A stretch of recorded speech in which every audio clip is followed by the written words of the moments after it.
नमस्कार दोस्तों, स्वागत है एक बार फिर से आपके अपने YouTube चैनल यूपी की पाठशाला 2.0 में। दोस्तों, आज की इस क्लास में हम हिंदी के गद्य खंड का पहला चैप्टर मित्रता, जो कि आचार्य रामचंद्र शुक्ल जी द्वारा लिखा गया है। आपके पेपर में गद्य भाग से जो प्रश्न उत्तर आते हैं, गद्य आधारित प्रश्न उत्तर, उन प्रश्नों को आपको कैसे हल करना है आज की इस क्लास में मैं आपको बताऊंगी।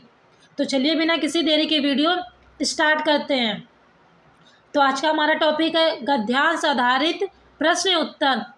इसमें पहला पैराग्राफ दिया है, हम लोग ऐसे समय में समाज में प्रवेश करके अपना कार्य आरंभ करते हैं जबकि हमारा चित्त कोमल और हर तरह का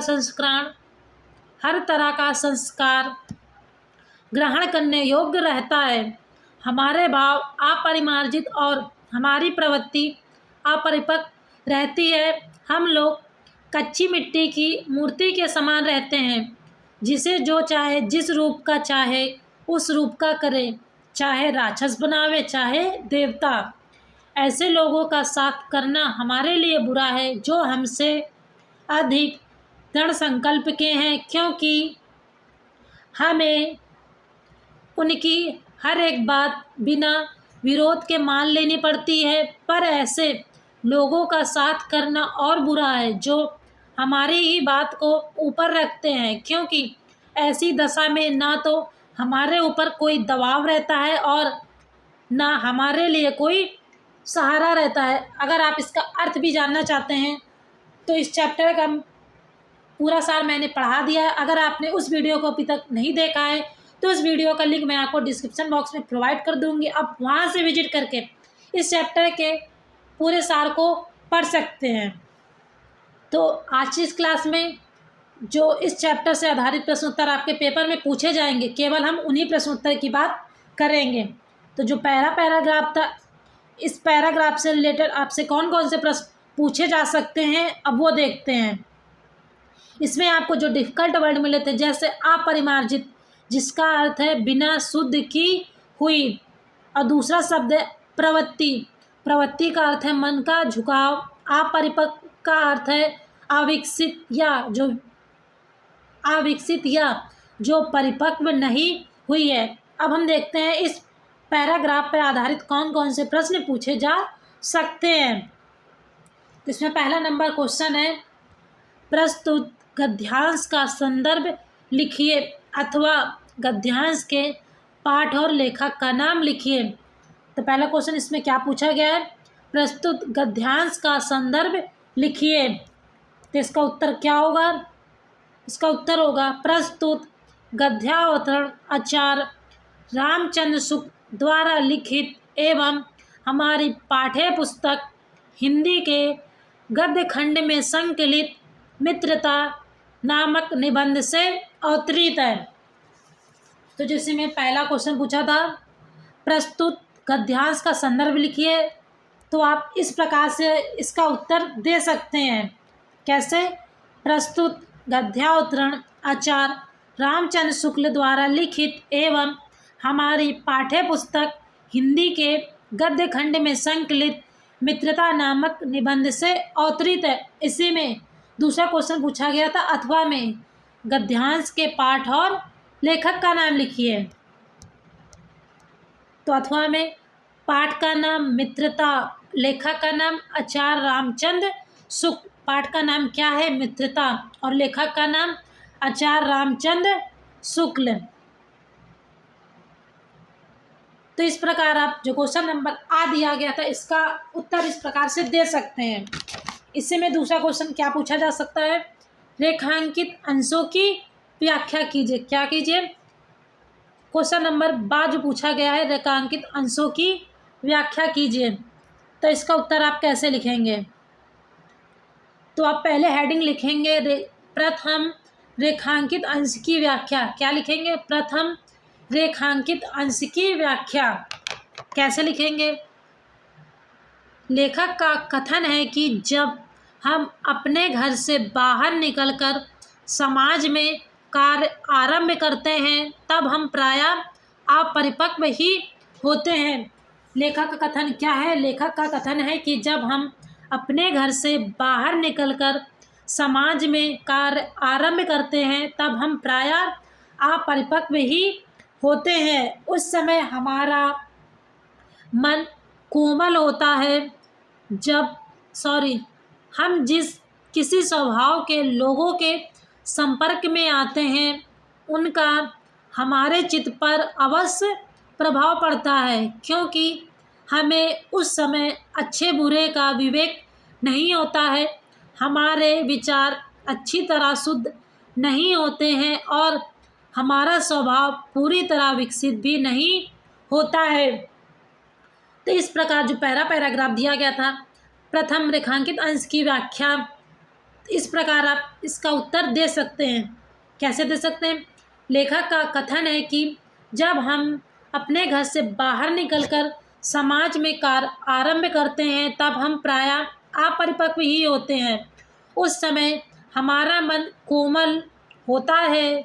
हम जिस किसी स्वभाव के लोगों के संपर्क में आते हैं उनका हमारे चित्त पर अवश्य प्रभाव पड़ता है, क्योंकि हमें उस समय अच्छे बुरे का विवेक नहीं होता है, हमारे विचार अच्छी तरह शुद्ध नहीं होते हैं और हमारा स्वभाव पूरी तरह विकसित भी नहीं होता है। तो आप इस प्रकार प्रथम रेखांकित अंश की व्याख्या कर सकते हैं। अब हम आगे बढ़ते हैं। इससे में दूसरी हेडिंग होगी द्वितीय रेखांकित अंश की व्याख्या। इसका उत्तर आप कैसे देंगे? तो इसका उत्तर होगा, लेखक का कहना है कि लेखक का कहना है कि जब व्यक्ति घर की सीमाओं से बाहर निकलकर सामाजिक जीवन में प्रवेश करता है उस समय उसका स्वभाव कच्ची मिट्टी के समान होता है। मिट्टी की मूर्ति जब तक आग में तपाई नहीं जाती तब तक उसे इच्छानुसार रूप दिया जा सकता है।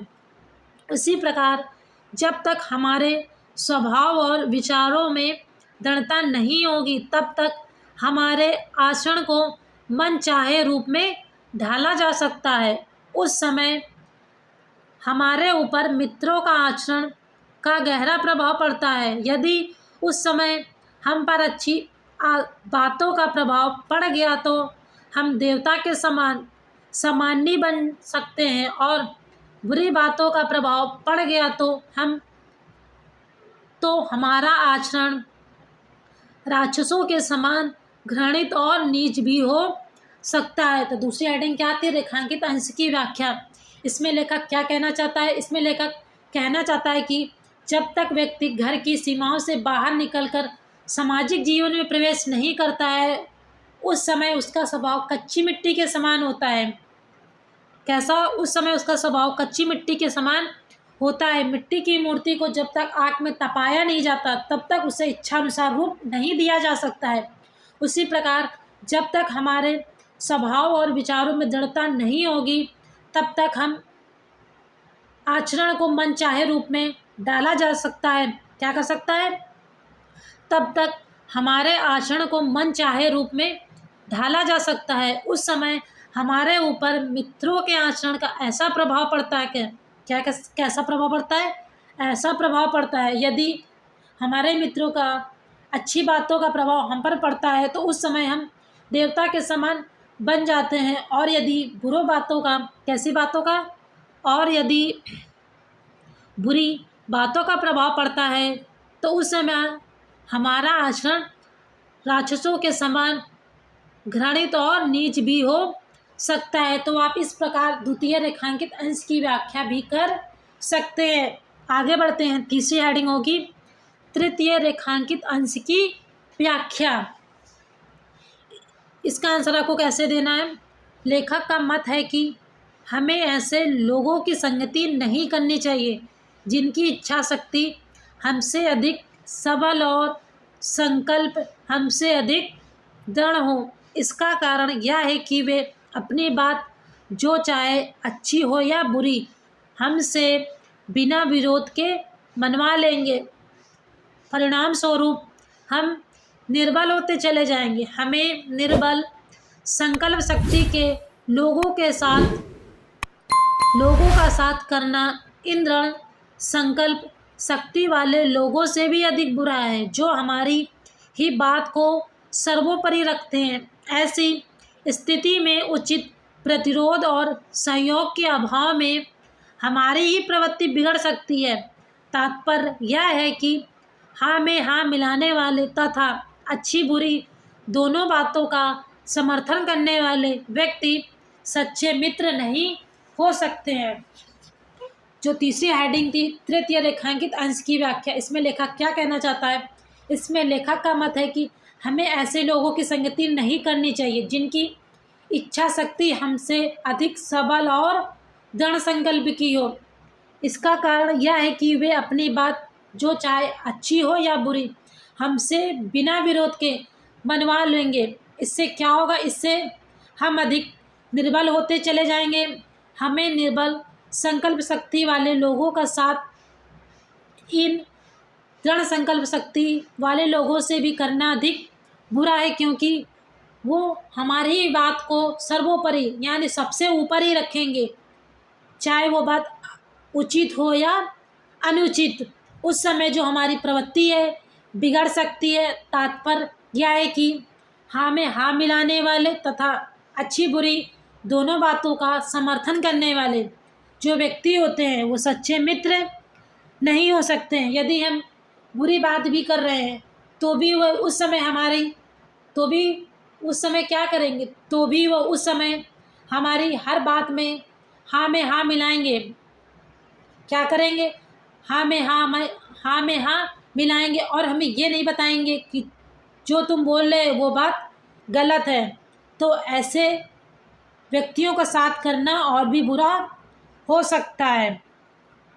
इसी में जो 12 नंबर क्वेश्चन पूछा गया था, रेखांकित अंश की व्याख्या, तो मैंने आपको प्रथम रेखांकित अंश की व्याख्या, द्वितीय रेखांकित अंश की व्याख्या और तृतीय रेखांकित अंश की व्याख्या, इस प्रकार मैंने जो पूरा पैराग्राफ दिया गया था।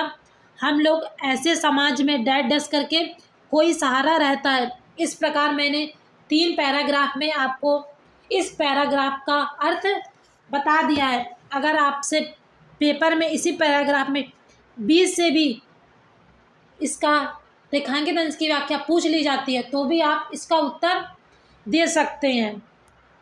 अब हम आगे बढ़ते हैं। इसमें तीसरा क्वेश्चन क्या पूछा गया? क्वेश्चन नंबर 7 में पहला नंबर है, लेखक के अनुसार व्यक्तियों को किन लोगों का साथ नहीं करना चाहिए? क्वेश्चन क्या पूछा गया है? लेखक के अनुसार व्यक्तियों को किन लोगों का साथ नहीं करना चाहिए। इसी में अथवा में है, कैसे लोगों का साथ करना बुरा है। तो इसका उत्तर आप कैसे देंगे वो हम देखते हैं। तो इसका उत्तर होगा, लेखक के अनुसार हमें निम्नलिखित 2 प्रकार के लोगों का साथ नहीं करना चाहिए। पहला पॉइंट है, ऐसे लोग जिनकी हर बात हमें बिना विरोध के माननी पड़ती है। क्या है? ऐसे लोग जिनकी हर बात हमें बिना विरोध के माननी पड़ती हो। दूसरा है, ऐसे लोग जो ऐसे लोग जो सदैव हमारी ही बात को महत्व प्रदान करें अथवा ऊपर रखें। तो लेखक के अनुसार हमें निम्नलिखित 2 प्रकार के लोगों का साथ नहीं करना चाहिए। वो 2 लोग कौन कौन हो सकते हैं? पहला है, ऐसे लोग जिनकी हर बात हमें बिना विरोध के मान लेनी पड़ती है। दूसरा, ऐसे लोग जो सदैव हमारी ही बात को महत्व प्रदान करें और हमारी ही बात को सदैव ऊपर रखें। क्या करें? हमारी ही बात को सदैव ऊपर रखें। तो लेखक के अनुसार हमें इन 2 प्रकार के लोगों का साथ नहीं करना चाहिए और ना ही इन्हें अपना दोस्त बनाना चाहिए। जो क्वेश्चन नंबर 7 है, इसी में दूसरा क्वेश्चन है, सामाजिक जीवन में प्रवेश के समय चित्त, भाव और प्रवृत्ति की स्थिति को स्पष्ट कीजिए। क्वेश्चन क्या पूछा गया है? सामाजिक जीवन में प्रवेश के समय चित्त, भाव और प्रवृत्ति की स्थिति को स्पष्ट कीजिए। तो इसका उत्तर है, सामाजिक जीवन में प्रवेश के समय हमारे भाव अच्छी तरह शुद्ध नहीं होते हैं, हमारा चित्त कोमल होता है और हमारी प्रवृत्ति पूर्ण रूप से परिपक्व नहीं होती है। तो क्वेश्चन क्या पूछा गया था इसी में, सामाजिक जीवन में प्रवेश करते समय हमारे भाव चित्त क्या है, जो हमारे भाव हैं चित्त और प्रवृत्ति की स्थिति कैसे होती है। तो सामाजिक जीवन में प्रवेश करते समय हमारे भाव अच्छी तरह शुद्ध नहीं होते हैं, हमारा चित्त कोमल होता है और हमारी प्रवृत्ति पूर्ण रूप से परिपक्व नहीं होती हैं। तो आप इस प्रकार इसका आंसर दे सकते हैं। क्वेश्चन नंबर 7 में तीसरा क्वेश्चन पूछा गया है, प्रस्तुत अवतरण में लेखक क्या कहना चाहता है।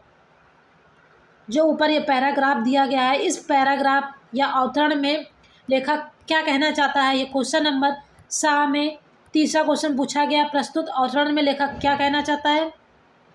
प्रस्तुत अवतरण में लेखक कहना चाहता है कि किशोरावस्था सबसे अधिक संवेदनशील और क्रियात्मक अवस्था होती है। इस अवस्था में उचित अनुचित का विवेक नहीं होता है, अतः मित्रों का चयन करते समय विशेष जागरूकता रखनी चाहिए। तो प्रस्तुत अवतरण में लेखक क्या कहना चाहता है, प्रस्तुत अवतरण में लेखक कहना चाहता है कि किशोरावस्था सबसे अधिक संवेदनशील और क्रियात्मक अवस्था होती है। इस अवस्था में उचित और अनुचित का विवेक नहीं होता है, अतः मित्रों का चयन करते समय विशेष जागरूकता रखनी चाहिए। तो जो क्वेश्चन नंबर तीसरा था, इसका उत्तर आप इस प्रकार से दे सकते हैं। और जो इसमें जो क्वेश्चन नंबर 7 इसी में चौथा क्वेश्चन पूछा गया है, सामाजिक जीवन के प्रारंभिक समय में हमारी स्थिति क्या होती है। क्वेश्चन क्या पूछा गया है, सामाजिक जीवन के प्रारंभिक समय में हमारी स्थिति क्या होती है या कैसी होती है। तो इसका उत्तर होगा, सामाजिक जीवन के प्रारंभिक समय में हमारी स्थिति कच्ची मिट्टी की मूर्ति के सादृश होती है, जिसे इच्छानुसार कोई भी स्वरूप दिया जा सकता है। क्वेश्चन पूछा गया था, सामाजिक जीवन के प्रारंभिक समय में हमारी स्थिति क्या होती है या कैसी होती है। इसका उत्तर होगा, सामाजिक जीवन के प्रारंभिक समय में हमारी स्थिति कच्ची मिट्टी के मूर्ति के सादृश या समान होती है, जिसे इच्छानुसार कोई भी स्वरूप दिया जा सकता है। इस प्रकार जो पहला पैराग्राफ था, उससे जो भी क्वेश्चन पूछे जा सकते हैं उन क्वेश्चनों को मैंने यहाँ पे रखा है। अगर इसमें से कोई भी क्वेश्चन आ जाता आपके पेपर में, तो आप इसका उत्तर इस प्रकार से दे सकते हैं। क्या कर सकते हैं, इस प्रकार से इसका उत्तर दे सकते हैं। अब हम बढ़ते हैं दूसरे पैराग्राफ में। दूसरा पैराग्राफ क्या दिया है। अगर आपको क्लास पसंद आ रही है तो वीडियो को लाइक करिए और ज़्यादा से ज़्यादा अपने यार दोस्तों के साथ शेयर करिए, ताकि वो भी आपके साथ इस क्लास में जुड़ सकें। तो दूसरा पैराग्राफ क्या दिया गया है, हंसमुख चेहरा, बातचीत का ढंग, थोड़ी चतुराई या साहस, ये ही 2-4 बातें किसी में देखकर लोग चटपट यानी शीघ्र उसे अपना बना लेते हैं। हम लोग यह नहीं सोचते हैं कि मैत्री का उद्देश्य का अर्थ है लक्ष्य, कि मैत्री का लक्ष्य क्या है तथा जीवन के व्यवहार में उसका मूल्य भी क्या है। यह बात हमें नहीं सूझती कि यह ऐसा साधन है जिससे आत्मशिक्षा का कार्य बहुत सुगम हो जाता है। एक प्राचीन विद्वान का वचन है, विश्वासपात्र का अर्थ है विश्वास करने योग्य। मित्र से बड़ी भारी रक्षा होती है। जिससे मित्र मिल जाए उसे समझना चाहिए कि खजाना मिल गया है। जैसा कि मैंने आपको पहले बताया था, अगर आप इसका अर्थ जानना चाहते हैं तो इसका वीडियो मैंने बना दिया है, इसका लिंक मैं आपको डिस्क्रिप्शन बॉक्स में प्रोवाइड कर दूंगी। आप वहां से विजिट करके इसका अर्थ क्या बताया है आप उस वीडियो में जाकर देख सकते हैं। तो जो दूसरा पैराग्राफ दिया गया था, इससे रिलेटेड कौन से क्वेश्चन आपसे पेपर में पूछे जा सकते हैं वो देखते हैं। तो इसमें पहला क्वेश्चन दिया गया है 8 नंबर, प्रस्तुत गद्यांश के पाठ और लेखक का नाम लिखिए। क्या है, प्रस्तुत गद्यांश के पाठ और लेखक का नाम लिखिए। अगर मैं आपको एक ही चैप्टर से, उसी चैप्टर से पैराग्राफ बता रही हूँ तो क्या कर रही हूँ, अगर आप, मैं एक ही चैप्टर से उसी चैप्टर में अलग अलग 1 बाय 1 करके पैराग्राफ बता रही हूँ तो उसमें गद्यांश को आपको सेम वही लिखना है जो मैंने पहले पैराग्राफ में बताया। पाठ का नाम भी वही लिखना और लेखक का नाम भी वही लिखना है। तो जो पहला क्वेश्चन पूछा गया है, प्रस्तुत गद्यांश के पाठ और लेखक का नाम लिखिए, तो उसका उत्तर वही होगा जो मैंने आपको पहले पैराग्राफ में बताया था। आपको गद्यांश कैसे लिखना है, पाठ और लेखक दोनों का नाम बताया है, तो सेम उसका उत्तर वही होगा जो मैंने आपको पहले बताया था। अब हम बढ़ते हैं इसी के दूसरे नंबर क्वेश्चन में। क्वेश्चन नंबर 12 क्या पूछा गया है, रेखांकित अंश की व्याख्या कीजिए। क्या कीजिए, रेखांकित अंश की व्याख्या कीजिए। जो दूसरा पैराग्राफ दिया गया है इसमें अगर आपको रेखांकित अंश की व्याख्या करने को पूछा जाता है तो आप उसका उत्तर कैसे देंगे वो देखते हैं। तो क्वेश्चन नंबर 12 है, तो हेडिंग होगी रेखांकित अंश की व्याख्या। तो कैसे करेंगे आप। शुक्ल जी कहते हैं कि मित्र बनाते समय हमें यह सोचना चाहिए कि जिस व्यक्ति को हम मित्र बना रहे हैं उस व्यक्ति को मित्र बनाकर क्या हम अपने जीवन के लक्ष्य को प्राप्त कर सकते हैं। क्या उस व्यक्ति के अंदर वे सभी गुण विद्वान हैं जिनकी हमें अपने जीवन के लक्ष्य को पाने में आवश्यकता है। यदि व्यक्ति को विश्वास करने योग्य मित्र मिल जाता है तो उसे यह एक ऐसा साधन मिल जाता है जो आत्म शिक्षा के कार्य को सरल बना देता है। क्या कर देता है, आत्म शिक्षा के कार्य को सरल बना देता है। एक प्राचीन विद्वान का वचन है कि विश्वास पात्र मित्र हमें पग पग पर यानी हर पथ पर सचेत करता है। विश्वास पात्र मित्र भाग्यशाली लोगों को ही प्राप्त होता है क्योंकि ऐसा मित्र जीवन के प्रत्येक क्षेत्र में रक्षा करता है। जिस व्यक्ति को ऐसा मित्र मिल जाए उसे समझना चाहिए कि उसे कोई बड़ा संचित धन मिल गया है। तो रेखांकित अंशों की व्याख्या में शुक्ल जी क्या कहते हैं। शुक्ल जी कहते हैं कि मित्र बनाते समय हमें यह सोचना चाहिए कि जिस व्यक्ति को हम मित्र बना रहे हैं उस व्यक्ति को मित्र बनाकर क्या हम अपने जीवन के सभी लक्ष्य को प्राप्त कर सकते हैं। क्या उस व्यक्ति के अंदर वे सभी गुण विद्वान हैं जिनकी हमें अपने जीवन में लक्ष्य को प्राप्त करने की आवश्यकता है। यदि किसी व्यक्ति को विश्वास करने योग्य मित्र मिल जाता है तो उसे समझना चाहिए कि मुझे एक ऐसा साधन मिल गया है जो आत्म शिक्षा के कार्य को तो सरल बनाएगा ही। क्या करेगा, जो आत्म शिक्षा के कार्य को सरल तो बनाएगा ही।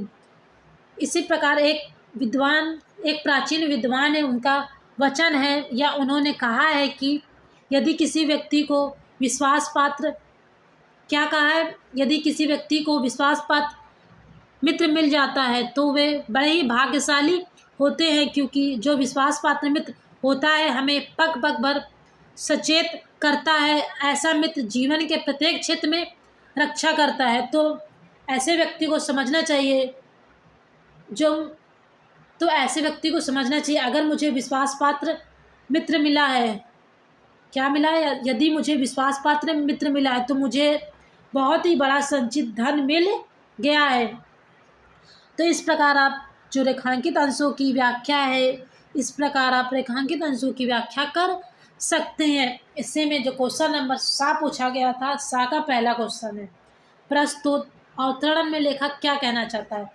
जो ऊपर ये पैराग्राफ दिया गया है इसमें लेखक क्या कहना चाहता है, तो इसका उत्तर होगा प्रस्तुत अवतरण में लेखक कहना चाहता है कि साधारणतया व्यक्ति अन्य व्यक्ति के बाह्य व्यक्तित्व को देखकर ही उससे मित्रता कर लेते हैं, जबकि मित्रता का आधार व्यक्ति का अंतर व्यक्तित्व होना चाहिए। क्या है, प्रस्तुत अवतरण में लेखक कहना चाहता है कि साधारणतया व्यक्ति जो मनुष्य होता है अन्य व्यक्ति के बाह्य व्यक्तित्व किन बाह्य व्यक्तित्व को देखकर उसे अपना मित्र बना लेता है, जैसे हंसमुख चेहरा, बातचीत का ढंग, थोड़ी चतुराई और साहस, ये 2-4 बातें ही देखकर लोग उसे ही चटपट यानी शीघ्र उसे अपना मित्र बना लेते हैं। तो तीसरा क्वेश्चन यही पूछा गया था। प्रस्तुत अवतरण में लेखक क्या कहना चाहता है? प्रस्तुत अवतरण में लेखक क्या कहना चाहता है? प्रस्तुत अवतरण में लेखक कहना चाहता है कि साधारणतया व्यक्ति अन्य व्यक्ति के बाह्य व्यक्तित्व को देखकर ही उससे मित्रता कर लेता है, जबकि मित्रता का आधार व्यक्ति का अंतर व्यक्तित्व होना चाहिए। लेखक कहना चाहता है कि कुछ लोग व्यक्ति के बाह्य व्यक्तित्व को देखकर ही उसे शीघ्र ही अपना मित्र बना लेते हैं, जबकि मित्रता का आधार व्यक्ति का अंतर व्यक्तित्व यानी उस व्यक्ति का स्वभाव, बातचीत करने का ढंग, उसके अंदर कैसे गुण हैं, अच्छे या बुरे, इन्हीं सब गुणों को देखकर ही व्यक्ति को अपना मित्र बना लेना चाहिए। इस अवतरण में लेखक यही कहना चाहता है। तो लेखक कहना चाहता है कि जो मित्रता है उसका आधार बाह्य व्यक्तित्व नहीं बल्कि अंतर व्यक्तित्व होना चाहिए। इसी में हम बढ़ते हैं दूसरे क्वेश्चन में। सा का दूसरा क्वेश्चन पूछा गया है, सामान्यतः लोग व्यक्ति में क्या देखकर उससे मित्रता कर लेते हैं। देखिए वही क्वेश्चन पूछा गया जो मैंने आपको अभी जस्ट बताया है। सामान्यतः लोग व्यक्ति में क्या देखकर उसे मित्रता कर लेते हैं। तो क्या देखकर लोग उसे मित्रता कर लेते हैं? सामान्यतः लोग किसी व्यक्ति का हंसमुख चेहरा, उसके बात करने का तरीका, उसकी चालाकी, उसकी निर्भीकता आदि गुणों को देखकर ही उससे मित्रता कर लेते हैं। किन गुणों को देखकर? सामान्यतः लोग किसी व्यक्ति का हंसमुख चेहरा, उसके बात करने का तरीका, उसकी चालाकी, उसकी निर्भीकता आदि गुणों को देखकर ही उससे मित्रता कर लेते हैं। जबकि लेखक किसको मित्रता का आधार मानता है? जबकि लेखक बाह्य व्यक्तित्व को नहीं बल्कि अंतर व्यक्तित्व को मित्रता का आधार मानता है। लेकिन कुछ लोग क्या करते हैं, यदि किसी व्यक्ति का हंसमुख चेहरा, उसके बात करने का तरीका, उसकी चालाकी और निर्भीकता, इन्हीं 3-4 गुणों को देख लेते हैं तो क्या करते हैं, तुरंत ही उससे मित्रता कर लेते हैं। जबकि इन गुणों को देखकर नहीं, जबकि जिस व्यक्ति को हम अपना दोस्त बना रहे उस व्यक्ति के अंतर व्यक्तित्व के आधार को मानकर ही उसे अपना दोस्त बनाना चाहिए। अब इसी में बढ़ते हैं हम। सा का तीसरा नंबर क्वेश्चन पूछा गया है, समान रूप में व्यक्ति मैत्री के समय क्या नहीं देखता है। क्या पूछा गया है? मैत्री यानी मित्रता। समान रूप से या समान रूप में व्यक्ति मैत्री या मित्रता के समय क्या नहीं देखता है। तो क्या नहीं देखता है व्यक्ति? समान रूप में व्यक्ति मित्रता यानी मैत्री के समय यह नहीं देखता है कि मित्रता का उद्देश्य क्या है तथा जीवन में उसका मूल्य क्या है। क्या करता है जो समान व्यक्ति होता है, जब वह मित्रता करता है तो ये नहीं देखता है कि मित्रता का उद्देश्य क्या है तथा उसके जीवन में उसका मूल्य क्या है। तो मित्रता का उद्देश्य क्या है, लेखक ने क्या बताया? मित्र का उद्देश्य यह है, लेखक ने यह बताया कि जिस व्यक्ति को हम अपना मित्र बना रहे, क्या बना रहे? जिस व्यक्ति को हम अपना मित्र बना रहे उस व्यक्ति को मित्र बनाकर क्या हम अपने जीवन के सभी लक्ष्यों को प्राप्त कर सकते हैं? क्या उस व्यक्ति के अंदर वे सभी गुण विद्यमान हैं जिनकी हमें अपने जीवन में लक्ष्य को पाने में आवश्यकता है? तो तीसरे क्वेश्चन में यही पूछा गया था। समान रूप में जो व्यक्ति होता है यदि किसी को अपना मित्र बनाता है तो ये नहीं सोचता है कि मित्रता का उद्देश्य क्या है तथा उसके जीवन में उसका मूल्य क्या है। तो जो दूसरा पैराग्राफ पूछा गया था इससे रिलेटेड जो भी क्वेश्चन हो सकते हैं वो मैंने यहाँ पे लिखा है, उसका आंसर भी मैंने आपको बताया है कि आपको कैसे लिखना है। यदि इस पैराग्राफ से भी क्वेश्चन आते हैं तो भी आप इसका आंसर दे सकते हैं। बाई चांस यही पैराग्राफ पूछ लिया जाता है और सेम यही क्वेश्चन आते हैं तो आप बहुत ही भली प्रकार से बहुत ही अच्छी प्रकार से इसका आंसर दे सकते हैं, जैसा कि मैंने आपको बताया। अब हम बढ़ते हैं अगले पैराग्राफ तीसरे पे। तीसरा पैराग्राफ क्या दिया गया है? विश्वासपात यानी विश्वास करने योग्य मित्र जीवन की एक औषध है। क्या है? जीवन की एक औषध यानी दवाई है। हमें अपने मित्रों से यह आशा रखनी चाहिए कि वे उत्तम संकल्पों से हमें दृढ़ करेंगे और दोषों और त्रुटियों से हमें बचाएंगे। हमारे सत्य, पवित्रता और मर्यादा के प्रेम को पुष्ट करेंगे। जब हम कुमार्ग पर पैर रखेंगे तब वे हमें सचेत यानी सावधान करेंगे। जब हम हतोत्साहित निराश होंगे तब वे हमें उत्साहित करेंगे। सारांश है कि वे हमें उत्तमतापूर्वक जीवन निर्वाह करने में हर तरह से सहायता देंगे। सच्ची मित्रता में उत्तम सी निपुणता का अर्थ है चतुरता, और परख का अर्थ है पहचानने की कला। क्या है? पहचानने की कला होती है। उत्तम वैद्य की से अच्छी माता का से धैर्य और कोमल होती है। ऐसी ही मित्रता करने का प्रयत्न प्रत्येक पुरुष को करना चाहिए। जो तीसरा पैराग्राफ दिया था इसका भी आप अर्थ जानना चाहते हैं तो जैसे कि मैंने आपको पहला बताया, ये जो चैप्टर है मित्रता, इसका सार मैंने पूरा पढ़ा दिया है। अगर आपने इसको अभी तक नहीं देखा है तो इस वीडियो का लिंक मैं डिस्क्रिप्शन बॉक्स में प्रोवाइड कर दूँगी। आप वहाँ से विजिट करके इस चैप्टर के पूरे सार को पढ़ सकते हैं। तो जो तीसरा पैराग्राफ दिया गया था इससे रिलेटेड कौन से क्वेश्चन पूछे जा सकते हैं, चलिए वो देखते हैं। तो पहला क्वेश्चन आ नंबर दिया गया है, प्रस्तुत गद्यांश के पाठ और लेखक का नाम लिखिए। इसका उत्तर वही होगा जैसा कि मैंने आपको पहले और दूसरे पैराग्राफ में बताया है। तो हम बढ़ते हैं अगले क्वेश्चन नंबर बा पे। क्वेश्चन नंबर बा क्या पूछा गया है, रेखांकित अंशों की व्याख्या कीजिए। क्या कीजिए? रेखांकित अंशों की व्याख्या कीजिए।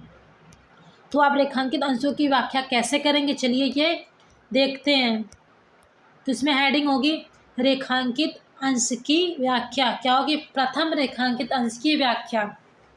आचार्य शुक्ल जी का कहना है कि जिस प्रकार अच्छी औषध यानी दवा आपके शरीर को अनेक प्रकार के रोगों से बचाकर स्वस्थ बना देती है, उसी प्रकार विश्वसनीय मित्र अनेक बुराइयों से बचाकर हमारे जीवन को उन्नत तथा सुंदर बनाता है। हमारा मित्र ऐसा होना चाहिए जिस पर यह विश्वास हो कि वह हमें सदैव उत्तम कार्यों में लगाएगा, हमारे मन में अच्छे विचारों को उत्पन्न करेगा, बुराइयों और गलतियों से हमें बचाता रहेगा, हम में सत्य और मर्यादा के प्रति प्रेम को विकसित करेगा, उनमें किसी तरह की कमी नहीं आने देगा। यदि हम बुरे मार्ग पर चलेंगे तो वह हमें उससे हटाकर सन्य मार्ग यानी सही मार्ग पर चलने की प्रेरणा देगा, और जब हम कभी उद्देश्यों के प्रति निराशा उत्पन्न होगी तो वो आशा का संचार करके अच्छे कार्यों के प्रति हमारा उत्साह बढ़ा पाएगा या उत्साह बढ़ाएगा। निष्कर्ष रूप में कहा जा सकता है कि विश्वासी मित्र हमें गरिमा से जीवन यापन करने में प्रत्येक संभव सहायता प्रदान करेगा, जिससे हम सुविधा एवं सम्मानपूर्वक जीवन जी सकेंगे। तो जो पहले हेडिंग थी प्रथम रेखांकित अंश की व्याख्या, इसमें लेखक क्या कहना चाहता है, इसमें शुक्ल जी कहना चाहते हैं कि जिस प्रकार एक अच्छी औषध हमारे शरीर को अनेक प्रकार के रोगों से बचाकर स्वस्थ बना देती है, ठीक उसी प्रकार एक विश्वसनीय मित्र हमें अनेक बुराइयों से बचाकर हमारे जीवन को उन्नत तथा सुंदर बनाता है। हमारा मित्र ऐसा होना चाहिए जिस पर हम यह विश्वास हो कि वे हमें सदैव उत्तम कार्यों में लगाएगा, हमारे मन में अच्छे विचारों को उत्पन्न करेगा, हमें बुराइयों और गलतियों से बचाएगा या बचाता रहेगा, हमें सदैव सत्य और मर्यादा के प्रति प्रेम को विकसित करेगा, उनमें किसी तरह की कमी नहीं आने देगा, और यदि हम बुरे मार्ग पर चलेंगे तो वह हमें उससे हटाकर सन्य मार्ग सही मार्ग पर चलने की प्रेरणा देगा, और जब हम कभी अपने उद्देश्यों के प्रति निराश होंगे या निराशा हमें उत्पन्न होगी तो वह हमें आशा का संचार करके हमें अच्छे कार्यों के प्रति हमारा उत्साह बढ़ाएगा या बढ़ा पाएगा। निष्कर्ष रूप में कहा जा सकता है कि एक विश्वासी मित्र या विश्वास पात्र मित्र हमें गरिमा से जीवन यापन करने में प्रत्येक संभव सहायता प्रदान करेगा। क्या करेगा? गरिमा पूर्ण जीवन यापन करने में प्रत्येक संभव प्रयास करेगा या प्रत्येक संभव सहायता प्रदान करेगा, जिससे हम सुविधा एवं सम्मान पूर्वक जीवन यापन कर सकेंगे या सुविधा एवं सम्मान पूर्वक जीवन जी सकेंगे। तो आप इस प्रकार, जो पहली हेडिंग थी प्रथम रेखांकित अंश की व्याख्या, तो आप इस प्रकार इसकी व्याख्या कर सकते हैं। अब हम आगे बढ़ते हैं। इसी में दूसरी हेडिंग है द्वितीय रेखांकित अंश की व्याख्या। क्या है द्वितीय रेखांकित अंश की व्याख्या? तो इसकी व्याख्या आप कैसे करेंगे? आचार्य रामचंद्र शुक्ल जी का कहना है कि जिस तरह कुशल वैद्य नाड़ी देकर तत्काल रोग का पता लगा लेता है, उसी प्रकार सच्चा मित्र हमारे गुणों और दोषों को परख लेता है। जिस प्रकार अच्छी माता धैर्य के साथ कष्टों को सहन कर मधुर व्यवहार करती है, उसी प्रकार सच्चा मित्र अपने मित्र को बड़े धैर्यपूर्वक कुमार्ग से हटाकर स्नेह के मार्ग पर, सन्य मार्ग पर लगाता है। अतः हमें ऐसा मित्र चुनना चाहिए जिस पर हमें विश्वास हो कि वह हमें कुमार्ग से हटाकर सुमार्ग की ओर ले जाएगा। तो दूसरी हेडिंग थे द्वितीय रेखांकित अंश की व्याख्या। इसमें लेखक कहना चाहता है शुक्ल जी कहते हैं कि जिस तरह एक कुशल वैद्य नाड़ी को देखकर ही तत्काल रोग का पता लगा लेता है, ठीक उसी प्रकार एक सच्चा मित्र हमारे गुणों और दोषों को देखकर ही परख लेता है कि हम कैसे हैं। ठीक उसी प्रकार एक अच्छी माता धैर्य के साथ सभी कष्टों को सहन करके भी हमारे साथ मधुर व्यवहार करती है। उसी प्रकार एक सच्चा मित्र क्या करता है? उसी प्रकार एक सच्चा मित्र अपने मित्र को बड़े धैर्यपूर्वक कुमार्ग यानी बुराइयों के मार्ग से हटाकर स्नेह के साथ यानी प्रेम के साथ सन्य मार्ग, अच्छाइयों के मार्ग पर लाता है। अतः हमें ऐसा मित्र चुनना चाहिए कि जिस पर हमें यह विश्वास हो या जिस पर हम विश्वास कर सके कि वह हमें कुमार्ग यानी बुराइयों के मार्ग से हटाकर सुमार्ग, अच्छाइयों के मार्ग या अच्छाइयों के रास्ते पर ले जाएगा। क्या करेगा? तो हमें ऐसा मित्र चुनना चाहिए जिस पर हम विश्वास कर सके कि जो मित्र है हमें बुराइयों के मार्ग से हटाकर अच्छाइयों के मार्ग पर ले जाएगा। तो जो दूसरी हेडिंग थी द्वितीय रेखांकित अंश की व्याख्या, तो आप इस प्रकार से इस पैराग्राफ का भी अपने ही शब्दों में, जैसे कि मैंने आपको बताया, अपने ही शब्दों में इसकी व्याख्या कर सकते हैं। ज़रूरी नहीं है कि जो मैंने यहाँ पे लिखा है कि आप सेम यही पैराग्राफ को रटे या याद करें, ऐसा नहीं है। मैंने जो आपको बताया है, जो इसमें लिखा हुआ मैंने आपको वो भी बताया, कुछ अपने आप से भी बताया है। तो आप जो चाहें, जो आपको समझ में आया है, अगर आपको जो लिखा हुआ है वो समझ में आ रहा है, वो भी आप पेपर में लिख सकते हैं, या जो मैंने बताया है वो भी आपको समझ में आया है वो भी आप पेपर में लिख सकते हैं। दोनों सही माना जाएगा। तो आप इस प्रकार जो पैराग्राफ दिया गया था, इस प्रकार मैंने आपको दो भागों में प्रथम रेखांकित अंश की व्याख्या और द्वितीय रेखांकित अंश की व्याख्या, इन दोनों पैराग्राफ में मैंने आपको जो पैराग्राफ दिया गया था इसका अर्थ बता दिया है। अब हम बढ़ते हैं अगले क्वेश्चन पे। क्वेश्चन नंबर तीसरा क्या दिया गया है क्वेश्चन नंबर तीसरा जो 7 नंबर इसमें क्या दिया गया है, इसमें पहला क्वेश्चन है प्रस्तुत अवतरण में शुक्ल जी क्या कहना चाहते हैं। जो ऊपर पैराग्राफ दिया गया है, इस अवतरण में शुक्ल जी क्या कहना चाहते हैं, शुक्ल जी क्या कहना चाहते हैं वो देखते हैं। शुक्ल जी क्या कहना चाहते हैं? प्रस्तुत अवतरण में शुक्ल जी ने अच्छे और विश्वासपात्र मित्र के महत्व को प्रकट करते हुए कहा है कि ऐसे मित्र में गुण दोष की परख होती है, धैर्य एवं स्नेह होता है तथा ऐसा मित्र ही जीवन को सफल बनाने में सहायक होता है। लेखक ने विश्वासपात्र मित्र से ही मित्रता करने की प्रेरणा दी है। तो प्रस्तुत अवतरण में लेखक क्या कहना चाहता है? प्रस्तुत अवतरण में शुक्ल जी कहना चाहते हैं कि अच्छे और विश्वासपात्र मित्र ही होते हैं जो हमारे गुण और दोष की परख क्या करते हैं।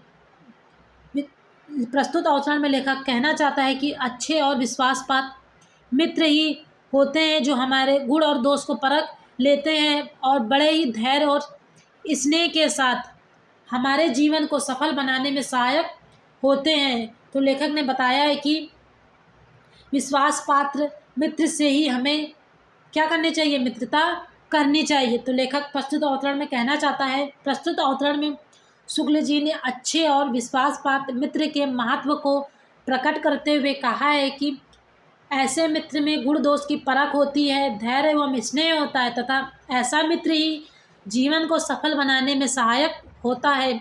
लेखक ने विश्वासपात्र मित्र से ही मित्रता करने की प्रेरणा दी है। तो जो क्वेश्चन पूछा गया था 7 नंबर का पहला क्वेश्चन, प्रस्तुत अवतरण में शुक्ल जी क्या कहना चाहते हैं। तो जो प्रस्तुत अवतरण में शुक्ल जी क्या कहना चाहते हैं उसको उत्तर आप कैसे लिखेंगे वो मैंने आपको बता दिया है। इसी में दूसरा क्वेश्चन पूछा गया है, व्यक्ति को अपने मित्रों से कैसी उम्मीद रखनी चाहिए। इसमें दूसरा क्वेश्चन क्या पूछा गया है, व्यक्ति को अपने मित्रों से कैसी उम्मीद रखनी चाहिए। इसी में अथवा में है दूसरा क्वेश्चन, उत्तम मित्र से क्या अपेक्षा रखनी चाहिए। क्वेश्चन क्या पूछा गया था, इसमें पहला है व्यक्ति को अपने मित्रों से क्या उम्मीद रखनी चाहिए या उत्तम मित्र से क्या अपेक्षा रखनी चाहिए। तो उत्तम मित्र से हमें क्या अपेक्षा रखनी चाहिए,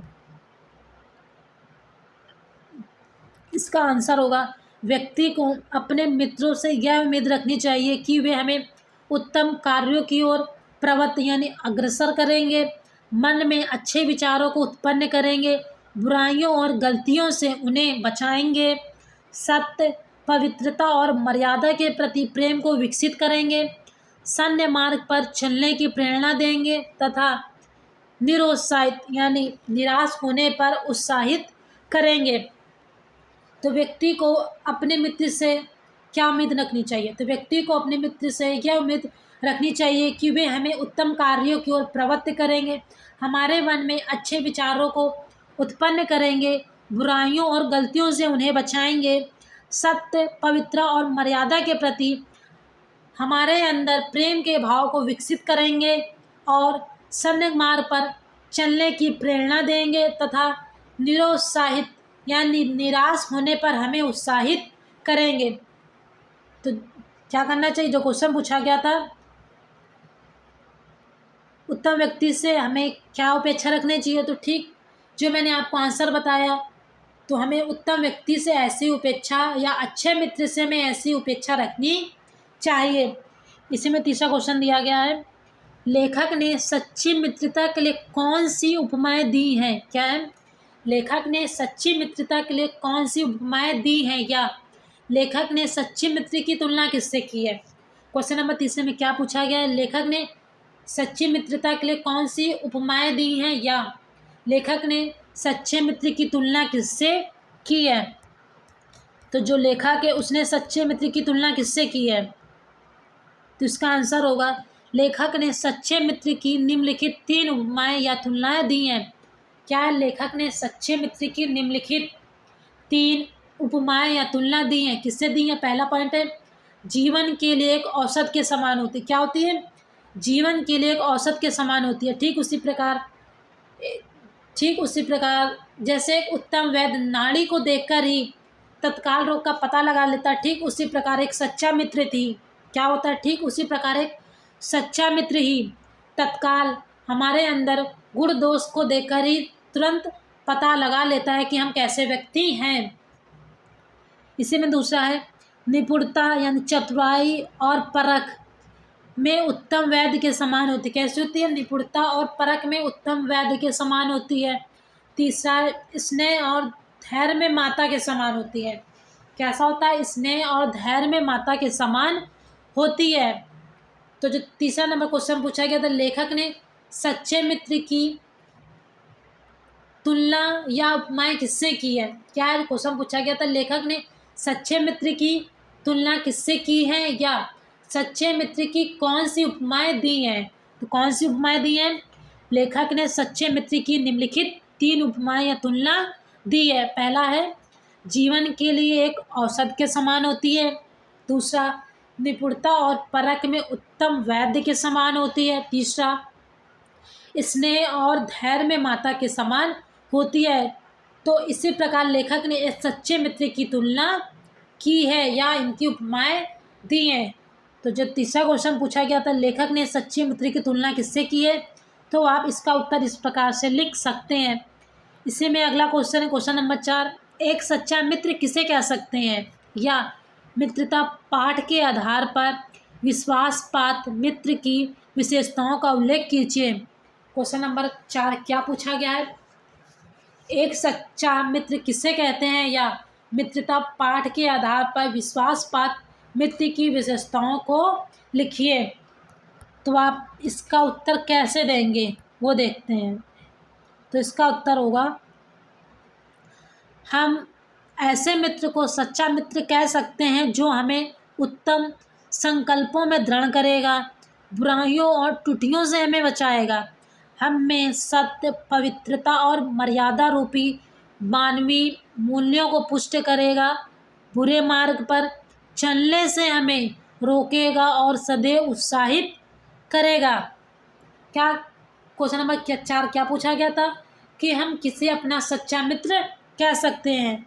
हम ऐसे मित्र को सच्चा मित्र कह सकते हैं जो हमें उत्तम संकल्पों में दृढ़ करेगा, बुराइयों और त्रुटियों से हमें बचाएगा, वो हमें सत्य, पवित्रता और मर्यादा रूपी मानवीय मूल्यों को पुष्ट करेगा और बुरे मार्ग पर चलने से हमें रोकेगा और सन्य मार्ग पर चलने को करेगा और साथ ही हमें उत्साहित करेगा। तो इस प्रकार के व्यक्ति को हम अपना सच्चा मित्र कह सकते हैं। जो तीसरा पैराग्राफ दिया गया था, इससे जो भी क्वेश्चन पूछे जा सकते हैं वो क्वेश्चन मैंने यहाँ पे रखे हैं, और इसका आंसर आपको कैसे लिखना है वो भी मैंने आपको बता दिया है। अगर आपको क्लास पसंद आ रही है तो वीडियो को लाइक करिए और ज़्यादा से ज़्यादा अपने यार दोस्तों के साथ शेयर करिए, ताकि वो भी आपके साथ इस क्लास को क्या कर सके, इस क्लास का फ़ायदा उठा सकें, क्या कर सके, इस आपके साथ इस क्लास का फ़ायदा उठा सके और साथ ही इस क्लास में जुड़ सकें। अब हम चलते हैं अगले पैराग्राफ पे। पैराग्राफ नंबर 4 क्या दिया गया वो देखते हैं। पैराग्राफ नंबर 4 क्या है? बाल मैत्री, यानी बचपन में मित्रता जो होती है उसे बोलते हैं बाल मैत्री। बाल मैत्री में जो यानी लीन करने वाला आनंद होता है, जो हृदय को बेधने वाली ईर्ष्या और खिन्नता होती है, वो और कहाँ। कैसी मधुरता और कैसी अनुरक्ति यानी प्रेम होती है, कैसा अपार विश्वास होता है, कैसा उद्गार यानी मन के भाव निकलते हैं, वर्तमान कैसा आनंदमय दिखाई देता है, हृदय के कैसे प्रेम उमड़ता है, और भविष्य के संबंध में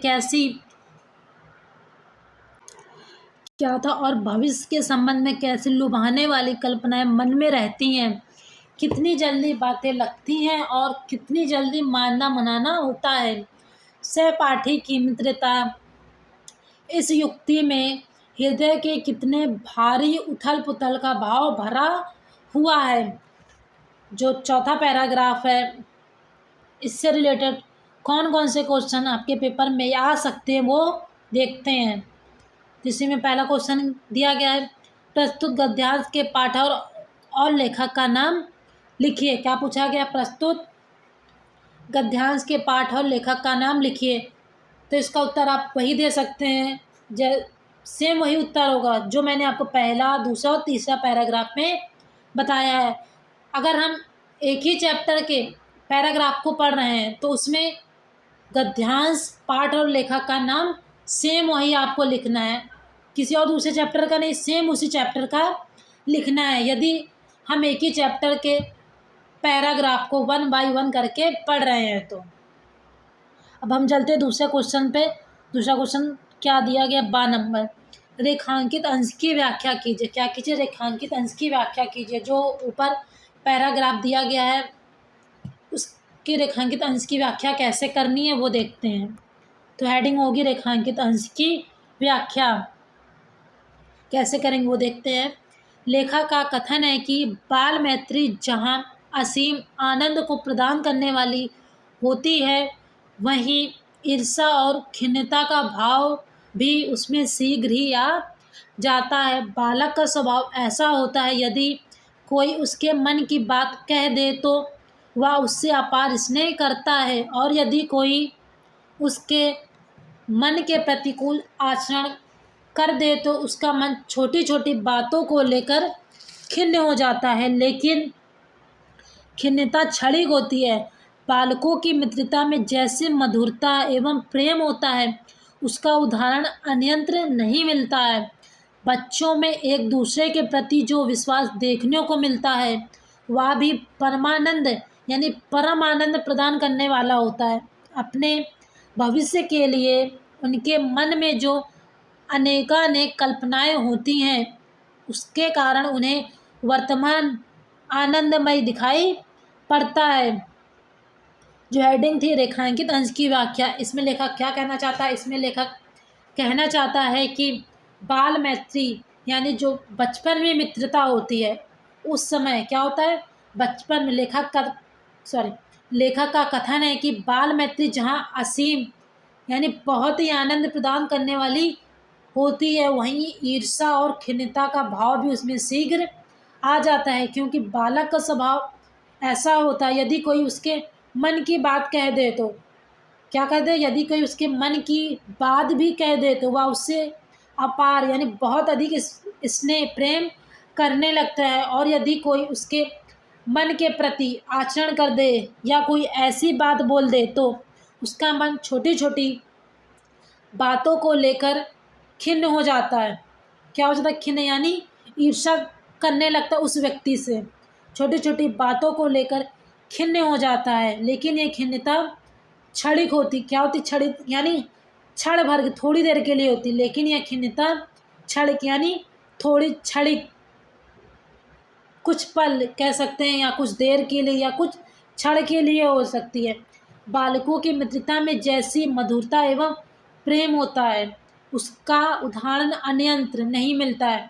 यानी बालकों की मित्रता में जैसे मधुरता और प्रेम देखने को हमें मिलता है, उसका उदाहरण और कहीं नहीं मिल सकता है। बच्चों में एक दूसरे के प्रति जो विश्वास देखने को मिलता है, वह भी परमानंद प्रदान करने वाला होता है। बच्चों में जो एक दूसरे के प्रति प्रेम भाव और विश्वास देखने को हमें मिलता है, वह किसी परमानंद से कम नहीं होता है। अपने भविष्य के लिए उनके मन में जो अनेकानेक कल्पनाएं होती हैं, क्या होती है? जो छोटे बच्चे नादान बच्चे होते हैं, उनके भविष्य क्या होता है, उनके मन में अपने भविष्य के लिए ऐसे अनेकों अनेक कल्पनाएं होती हैं कि उसके कारण उन्हें वर्तमान आनंदमय दिखाई देता है।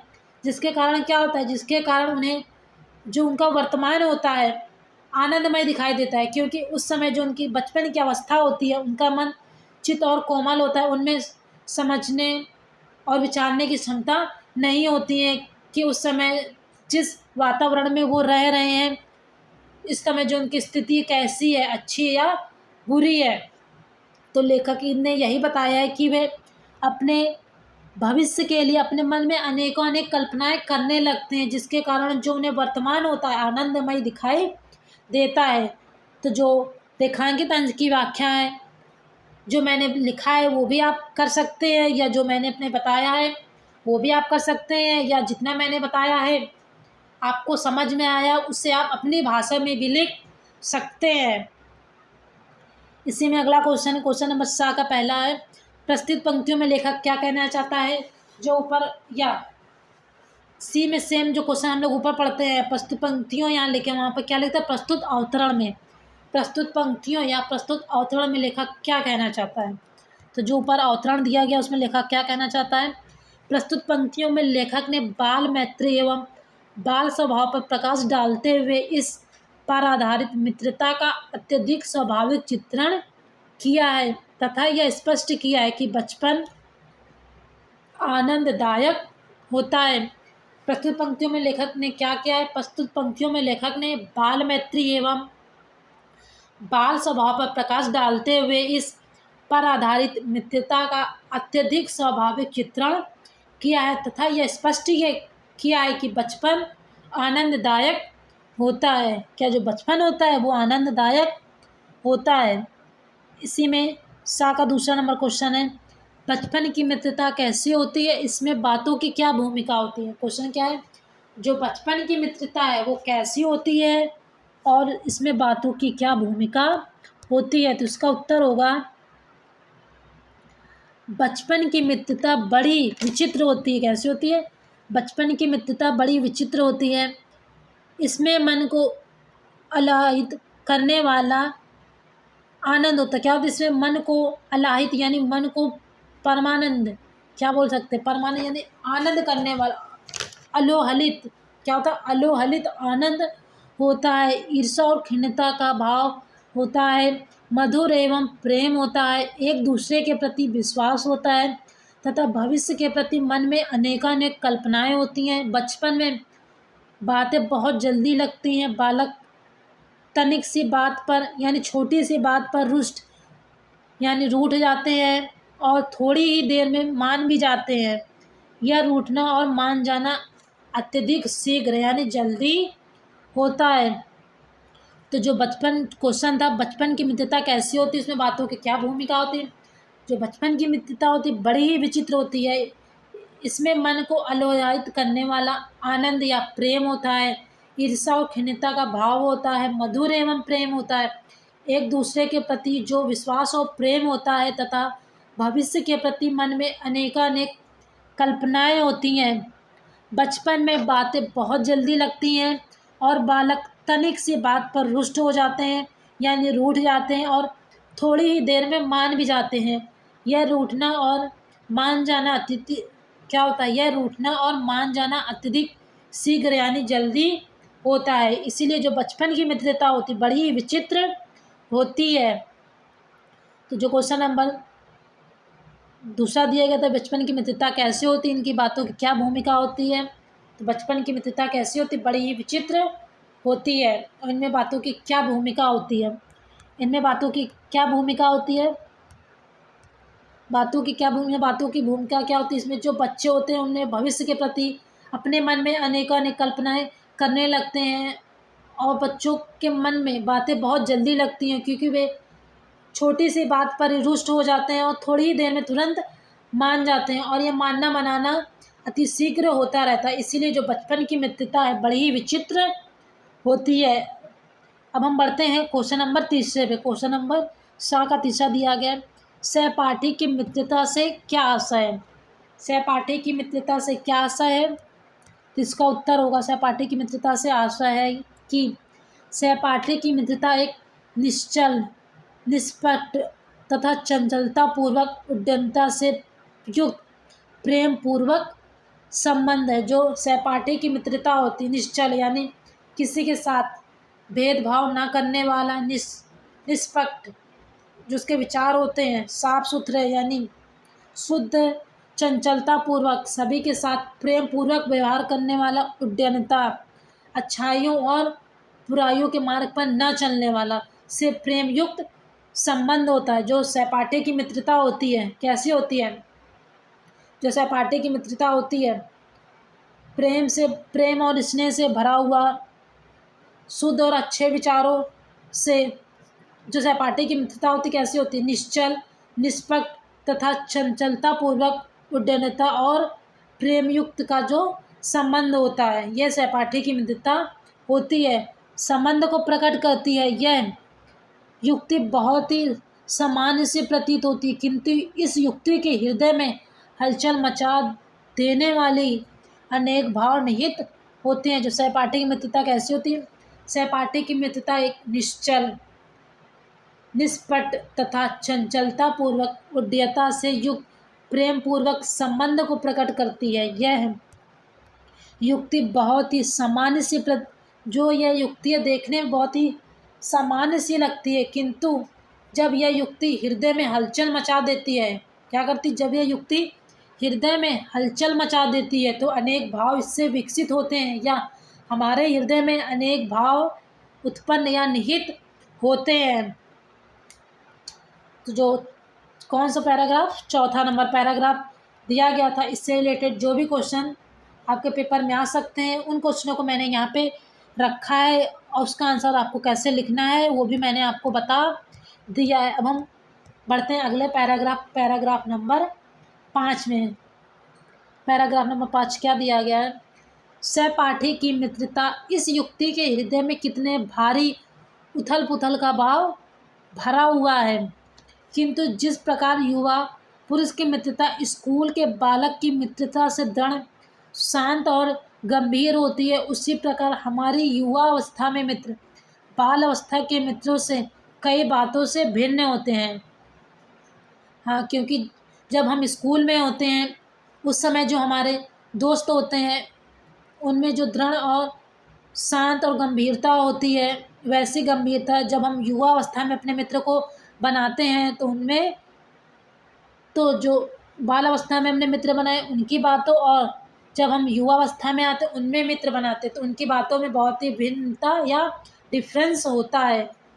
मैं समझता हूँ कि मित्र चाहते हुए बहुत से लोग मित्र के आदर्श की कल्पना मन में करते रहते हैं, पर इस कल्पित आदर्श से हमारा काम जीवन की झंझटों में चलता नहीं है। जो 5वां नंबर पैराग्राफ दिया गया इससे रिलेटेड कौन कौन से क्वेश्चंस हो सकते हैं वो देखते हैं।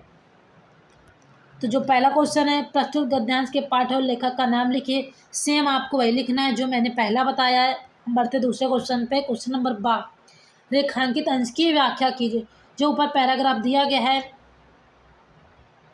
अब हम इसके रेखांकित अंश की व्याख्या कैसे करनी है वो देखते हैं। तो हेडिंग होगी प्रथम रेखांकित अंश की व्याख्या। तो कैसे करेंगे वो देखते हैं। हेडिंग होगी प्रथम रेखांकित अंश की व्याख्या।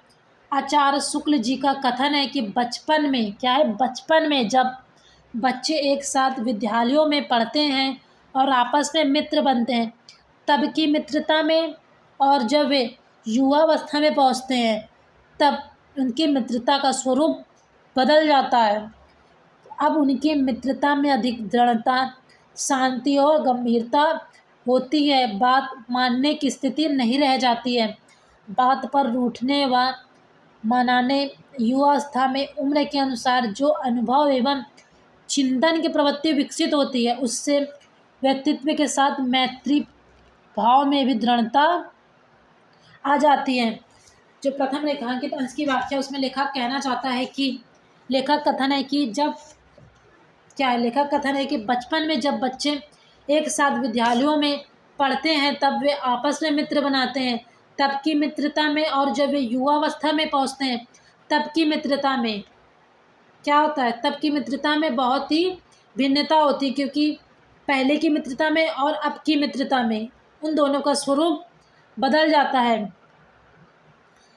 जब वे युवावस्था में अपने मित्र बनाते हैं तब उनकी मित्रता में अधिक दृढ़ता, शांति और गंभीरता होती है। तब उस समय बात के मानने की स्थिति नहीं रह जाती है। बातों पर रूठने और मनाने की जो अवस्था होती है युवा अवस्था के अनुसार या उम्र के अनुसार जो हमें भाव और चिंतन की प्रवृत्ति विकसित होती है जब हम युवावस्था में पहुंचते हैं, उससे व्यक्तित्व के साथ मैत्री भाव में भी दृढ़ता आती है या उत्पन्न होती है। क्योंकि जिस समय हम विद्यालय में होते हैं उस समय हमारे जो भाव होते हैं उतने विकसित नहीं हो पाते हैं। क्या करते हैं, उस समय उतने विकसित नहीं हो पाते हैं और हमें इतनी भी सोच समझ नहीं होती है कि हमें किसे अपना मित्र बनाना चाहिए और किसे नहीं। लेकिन जब हम युवावस्था में पहुंचते हैं तब तक हमारे जो प्रवृत्ति है, जो हमारा चित्त है, यानी जो हृदय है या चित्त, मन भी कह सकते, इतना विकसित हो जाता है कि हमें सोचने समझने की प्रवृत्ति इतनी विकसित हो जाती है कि हमें किसे अपना दोस्त बनाना है और किसे अपना दोस्त नहीं बनाना है, इतना ज्ञान हमें हो जाता है। तो इसीलिए जो बचपन की अवस्था में मित्र बनाते हैं और जब हम युवावस्था में पहुंचते हैं उस समय मित्र बनाते हैं तो दोनों की अवस्था में क्या होती है, भिन्नता होती है। क्या होती है, दोनों की भिन्नता होती है। तो जो प्रथम रेखांकित अंश की व्याख्या लेखक, उस व्याख्या में लेखक ने यही बताया है कि जब हम विद्यालय में होते हैं या बचपन में जब हम विद्यालय में होते हैं और या जब हम युवावस्था में पहुंचते हैं, जब हम विद्यालय में होते हैं अपने दोस्त बनाते हैं और जब हम युवावस्था में पहुंचते हैं तब हम दोस्त बनाते हैं। उन दोनों दोस्ती में क्या भिन्नता होती है, लेखक ने पहले रेखांकित अंश की व्याख्या में यही बताया है। दूसरी हेडिंग होगी द्वितीय रेखांकित अंश की व्याख्या। लेखक का कथन है कि मानव जीवन अनेकानेक कष्ट संकटों से घिरा हुआ है। इसमें कल्पित आदर्श के अनुसार आधार पर मित्रता नहीं की जा सकती है। अपितु यथार्थ के आधार पर मित्र बनाए जा सकते हैं। बहुत सोच समझकर बनाए जा सकते हैं, क्योंकि कल्पित आदर्श के अनुसार बनाए गए मित्र स्थायी नहीं हो सकते हैं और जीवन की संकटापन्न परिस्थितियों में हमारे लिए सहायक भी नहीं होते हैं। मित्रता की मधुर कल्पनाएं व्यर्थ सिद्ध होने लगती हैं। जो द्वितीय रेखांकित अंश की वाक्य इसमें लेखक कहना चाहता है कि लेखक कथन है कि मानव जीवन अनेकानेक यानी अनेक कष्टों से घिरा हुआ है। इसमें कल्पित आदर्श के आधार पर मित्रता नहीं की जा सकती है, अपितु यथार्थ के आधार पर मित्र नहीं बनाए जा सकते हैं। और वो क्या कर सकते हैं, अपितु यथार्थ के आधार पर मित्र बनाए जा सकते हैं और बहुत क्या होता है और बहुत सोच समझकर बनाए जाते हैं। क्योंकि इस समय जो इसमें अवस्था चल रही है, किस समय मानो किस समय अनेक संकटों से घिरा होगा, जब अपनी वो युवा अवस्था में होगा। क्या होगा, जब मानो अपनी युवा अवस्था में होगा तभी वो अनेक संकटों से घिरा होगा। तो द्वितीय रेखांकित अंश में लेखक यही कहना चाहता है कि मानव जीवन अनेकानेक संकटों से घिरा हुआ है। इसमें कल्पित आदर्श के आधार पर मित्रता नहीं की जा सकती है, अपितु यथार्थ के आधार पर मित्र बनाए जा सकते हैं और बहुत ही सोच समझकर मित्र बनाए जा सकते हैं। क्योंकि कल्पित यानी कल्पना करके आदर्श के आधार पर बनाए गए मित्र स्थायी नहीं होते। मतलब जैसे मित्र हम बनाना चाहते हैं वैसे मित्र अगर नहीं बनते हैं और नहीं हमें मिलते हैं तो वे क्या होते हैं, स्थायी नहीं होते हैं। और जीवन की संकटापन यानी संकटापन परिस्थितियों यानी जब संकट वाली स्थितियां या परिस्थितियां आती हैं तो वे हमारे लिए सहायक भी नहीं होते हैं तथा मित्रता की मधुर कल्पनाएं व्यर्थ सिद्ध होने लगती हैं। लेखक ये कहना चाहता है कि लेखक इस व्याख्या में ये कहना चाहता है कि हम अपने कल्पित आदर्श के आधार पर मित्र नहीं बना सकते हैं। क्या करते हैं, कल्पित आदर्श के आधार पर मित्र नहीं बनाए जा सकते हैं, क्योंकि जब हम संकट की परिस्थितियों में घिरे होंगे तो वे हमारी सहायता नहीं करेंगे, ना ही वे हमारे सहायक होंगे। तो जो हमारे ये मधुर कल्पनाएं या आदर्श कल्पित कल्पनाएं होंगी वे व्यर्थ सिद्ध होने लगती है। इसीलिए कल्पित आदर्श के आधार पर मित्र नहीं बनाए जा सकते हैं। तो दूसरी व्याख्या थी, लेखक में यही कहना चाहता है कि कल्पित आदर्श के आधार पर हम मित्र नहीं बना सकते हैं, बल्कि अपितु यथार्थ के आधार पर बहुत ही सोच समझकर मित्र बनाए जा सकते हैं। अब हम बढ़ते हैं अगले क्वेश्चन नंबर 7 का पहला है, प्रस्तुत पंक्तियों में लेखक क्या कहना चाहता है या प्रस्तुत अवतरण में लेखक क्या कहना चाहता है। लेखक क्या कहना चाहता है, प्रस्तुत पंक्तियों में लेखक ने बाल्यावस्था और युवावस्था की मित्रता एवं उस समय के मित्रों के मध्य तुलना की है तथा यह स्पष्ट किया है कि मित्रता में कोरी मधुर कल्पनाओं से नहीं वरन व्यवहारिकता से काम लेना चाहिए। तो प्रस्तुत पंक्तियों में लेखक क्या कहना चाहता है, प्रस्तुत पंक्तियों में लेखक ने बाल्यावस्था और युवावस्था की मित्रता एवं उस समय के मित्रों के मध्य की तुलना की है तथा यह स्पष्ट किया है कि मित्रता में कोरी मधुर कल्पना नहीं, क्या है, मित्रता में कोरी मधुर कल्पना नहीं, यानी ऊपर नहीं प्रेम होना चाहिए, मन के अंदर भी होना चाहिए। मित्रता में कोरी मधुर कल्पना नहीं वरन व्यवहारिकता से भी काम लेना चाहिए। ऐसा नहीं जिस व्यक्ति को मैंने अपना मित्र बनाया ऊपर से तो प्रेम भाव स्पष्ट कर रहा, बट अंदर ही अंदर क्या कर रहा है, हमें गाली दे रहा है और हमारे लिए जो उसके मन के अंदर भाव अच्छे नहीं है, हमसे क्या करता है, मन के अंदर ही अंदर घृणा करता है। इसीलिए क्या लेखक ने बताया है कि बाल्यावस्था और युवावस्था में जो मित्रता होती है और उनके मध्य तुलना की है तथा यह स्पष्ट किया है कि मित्रता में कोरी मधुरता या कल्पना नहीं होनी चाहिए, अपितु व्यवहारिकता से भी काम लेना चाहिए। क्या करना चाहिए, अपितु व्यवहारिकता से भी काम लेना चाहिए। तो सा का दूसरा नंबर क्वेश्चन है, युवा बालक और बालक की मित्रता में क्या अंतर होता है। क्या जो युवा बालक है और बालक की मित्रता में क्या अंतर होता है। युवा पुरुषों की मित्रता स्थायी शांति प्रियता और गंभीरता से युक्त होती है, जबकि बालकों की मित्रता इनसे मुक्त होती है। तो जो युवकों की मित्रता होती है स्थायी, शांति प्रियता और गंभीरता से युक्त होती है। जो यानी जब हम युवावस्था में मित्रता करते हैं, जो हमारी मित्रता होती है स्थायी, शांति प्रियता और गंभीरता से युक्त या भरी हुई होती है, जबकि बालकों की मित्रता इनसे मुक्त यानी इन सभी चीज़ों से मुक्त होती है। तो ये दोनों फ़र्क होता है युवा मित्रता और बाल मित्रता में। सा का तीसरा नंबर क्वेश्चन है, क्या मित्रता में कल्पित आदर्श सहायक होते हैं? क्या मित्रता में कल्पित आदर्श सहायक होते हैं? तो क्या होगा इसका आंसर?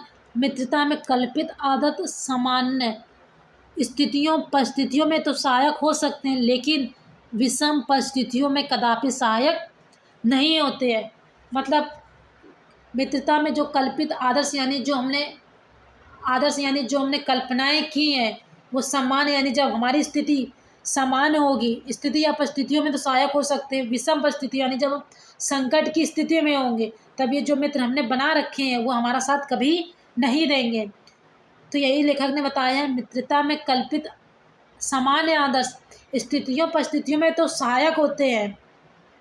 क्या है, जब हम समान स्थितियों में तब तो वो हमारा साथ देते हैं, लेकिन विषम परिस्थितियों जब हम संकट की स्थिति में होते हैं में कदापि सहायक नहीं होते। क्या होता है, कभी भी सहायक नहीं होते, ना ही हमारी सहायता करते हैं। तो इस प्रकार जो पैराग्राफ नंबर 5 दिया गया था, इनसे रिलेटेड जो भी क्वेश्चन हो सकते हैं, ये क्वेश्चन आपके पेपर में आ सकते हैं, उन क्वेश्चनों को मैंने बताया है। उसका आंसर आपको कैसे लिखना है वो भी मैंने आपको बताया, तो आप इसका आंसर इस प्रकार से लिख सकते हैं। इस प्रकार आपकी क्लास यहीं पे समाप्त होती है। यहाँ पे मैंने जो आपको रेखांकित अंशों की व्याख्या बताई है, जो लिखा मैंने आपको वो भी बताया है, कुछ अपनी भाषा में भी बताया। इन दोनों में से आपको जो भी समझ में आया है वो आप अपनी भाषा में भी पेपर में लिख सकते हैं, वो भी आपका सही माना जाएगा। क्या होगा, वो भी आपका सही माना जाएगा। तो इस प्रकार जो है आपकी क्लास समाप्त होती है। अगर आपको कुछ क्वेरी है तो भी आप मुझसे कमेंट बॉक्स में पूछ सकते हैं। अगर आपको उसकी PDF चाहिए तो इसकी PDF आपको मेरे टेलीग्राम चैनल पर मिल जाएगी, जिसका लिंक मैं आपको डिस्क्रिप्शन बॉक्स में प्रोवाइड कर दूँगा। आप वहाँ से विजिट करके मेरे टेलीग्राम चैनल पर क्या कर सकते हैं, विजिट कर सकते हैं और इसकी PDF को देख सकते हैं। अगर आपको क्लास पसंद आई है तो वीडियो को लाइक करिए, और यदि आप मेरे चैनल में पहली बार आए तो चैनल को सब्सक्राइब करिए और बेल आइकन को ऑल पर प्रेस करिएगा, ताकि जब भी मैं इस तरह की वीडियो को लेके आऊँ इसका नोटिफिकेशन आपको सबसे पहले मिले। और ज़्यादा से ज़्यादा अपने यार दोस्तों के साथ शेयर करिए। जैसे आपने इस क्लास को अटेंड किया है, क्या कि जैसे आपने इस क्लास को अटेंड किया है आपको फ़ायदा हुआ है, ठीक उसी प्रकार अगर आप इस क्लास को अपने दोस्त को भी शेयर करेंगे तो भी इस क्लास को अटेंड करेगा तो उसका भी फ़ायदा होगा। तो ज़्यादा से ज़्यादा अपने यार दोस्तों के साथ शेयर करिए। तो मिलते हैं नेक्स्ट वीडियो में नए टॉपिक के साथ, तब तक के लिए जय हिंद।